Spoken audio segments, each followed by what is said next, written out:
জিলিপুটা দেখেন মানে যে টাটকায় যে খিলে থেকে তুলিয়ে এখন জনগণ টাটকায় মালটা খিলেবে। তবে আমরা পুষ করে দেখবো এই টাটকা জিনিসটার মানে মূল্য কত করি, কেজি কত করে বিক্রি করতেছে। তবে ভাই এখানে দেখেন, আসসালামু আলাইকুম ভাই। ওয়ালাইকুম আসসালাম। ভাই এখানে যে জিলেবু যে ভাজতেছেন মানে কেজি কত করে বিক্রি করতেছেন? এই 160 টাকা। 160 টাকা। মানে এই যে সাদা যে চিনিটা কত আর এই যে গুড়েরটা কত? একের দাম, গোড়েরটা 160, চিনিটা 160।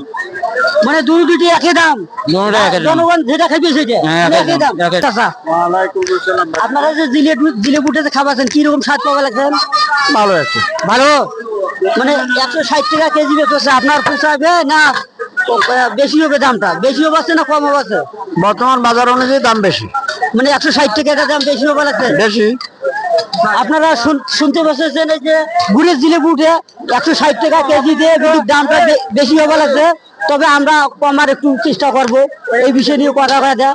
আপনারা দেখতে পাচ্ছেন এখানে হাজার হাজার লোক খাবার আছে, এখানে কিন্তু টাটকা জিলেবু পাওয়া যায়, বাসিয়ে জিলেবু নয়। আপনারা চাইলে হারাগঞ্জ খামসামা বাজারে আসিয়ে খাইতে পারবেন। দেখেন হাজার হাজার দর্শক এখানে আসছে, জিলেবু খায় আবার বাড়ি নিয়ে যায়, মানে সবাই খাইতে পারে। এখানে টাটকা জিলেবু পাওয়া যায়।